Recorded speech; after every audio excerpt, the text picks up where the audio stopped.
Good morning. So it's the day after I made a recipe, so I'm going to share a little bit about my experience. Yesterday, I cooked from the Disney Princess Healthy Treats Cookbook, and I went to the bread section, and this was actually my first attempt at doing one of the bread recipes in all the cookbooks. Like a lot of people, I made some bread during the pandemic, but not a lot. I got really into the Great British Bake Off, and it inspired me to try a couple loaves. I think I made like 3 or 4. I think they turned out okay. I wouldn't say I'm ready to compete against Paul Hollywood or have him judge my bread baking skills, but I thought out of this cookbook I would do one of the breads, and I would start with something that seemed fairly simple or straightforward, and that straightforward. So you can't talk first thing on a Monday morning, and that is the pumpkin coach cinnamon rolls. Now, this is the Healthy Treats cookbook, so this one actually had a healthier version of cinnamon rolls.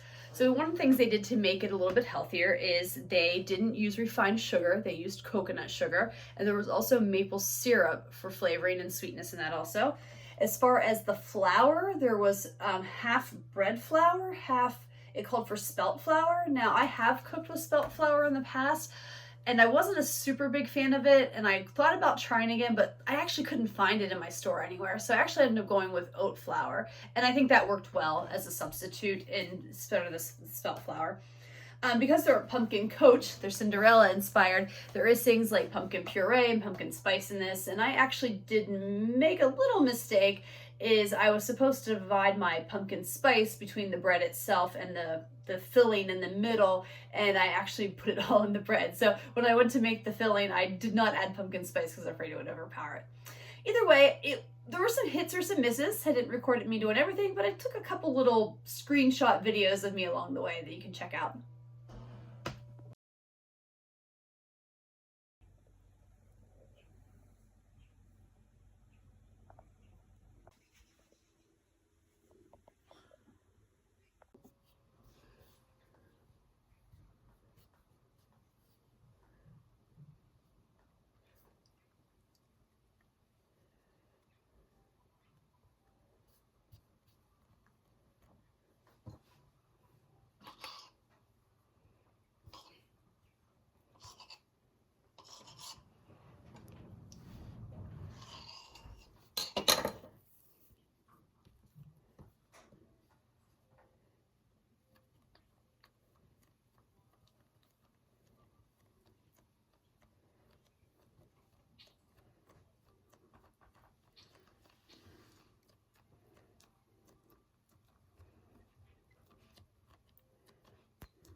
All right, so as you can see, the process wasn't too bad. I took the ingredients, mixed them together. As far as the bread part goes, I could have kneaded the bread or used my kitchen stand mixer. I do have a kitchen stand mixer, but I opted to knead it because I haven't kneaded bread in a while. I kind of liked the therapeutic of that. I kneaded it, did the resting, the proving as they call it, a couple times, and everything seemed to go okay. As you know, I probably struggled the most a little bit with the filling part. And I have really never really done cinnamon rolls. I think maybe as a kid, and as an adult, I think I bought the ones in the can that you just, pop out on a cookie sheet and they're already nice and rolled and ready to go. So that part you can probably, as you probably saw, was a little messy. I think the stuff in the middle, which was like basically butter and coconut sugar and some maple syrup and a few things, it started to get warm up at the room temperature, mixed together, and you can see it became more liquid. It was kind of rolling out, and you saw the big slop pile at the end. And as I was rolling it, I had some excess of the stuff along the edges, so you probably saw it kind of trimmed a little bit as I did that. But overall, it turned out okay. I put them in the pan, they proved again, they cooked, and they came out all right. I think the flavor was good in there. I did struggle with the icing a little bit. The recipe has you use some cream cheese with some butter and some maple syrup and maybe some almond milk. And the first time I did, I just kind of put it all together. It was even though I softened everything, and it started to turn out really like lumpy, like big chunks of lumps from the cream cheese. I didn't like that, even with a hand blender. And so I decided second time is I kind of like took the cream cheese and the butter and I softened it more, actually put it in the microwave for just a few seconds to get it really nice and soft. And I whipped that together so it was more smooth and consistent. And then I gradually added the maple syrup and a little bit of milk and just kind of whipped it, got a creamier thing. It was very runny though still, so I wasn't a big fan of the icing in general at the end. But, I'm gonna go get some and we'll talk about the taste and everything next. Okay, so I've got my pumpkin cinnamon roll here. It's just weird to say cinnamon because there is no cinnamon in it, but I guess pumpkin pie spice has cinnamon in it, which is in there. So I did try it yesterday when I first took it out of the oven and it was hot and I had the icing on it. It was still really warm. And I thought it was pretty good. It's not a typical cinnamon roll in terms of like, it's not cinnamon, like I said, it's pumpkin spice. So you get some of those pumpkin spice flavors a lot and the pumpkin puree in it. And remember, it's sweetened with coconut sugar as opposed to regular sugar, and maple syrup is in there. So all the sweetness comes from that. And one of the things I did like about it is that it's not super sweet. As much as I love a regular cinnamon roll, sometimes they can be too sweet after a while, by the time you have the icing and the cinnamon flavor in there and the sugar, it adds up over time and can be a little too much. So it says to serve it warm. I did try a bite of it cold and I didn't think it was bad. I'm gonna try another bite of it now warmed up in the microwave just to kind of see how it holded up to compared to yesterday when I had it out of the oven.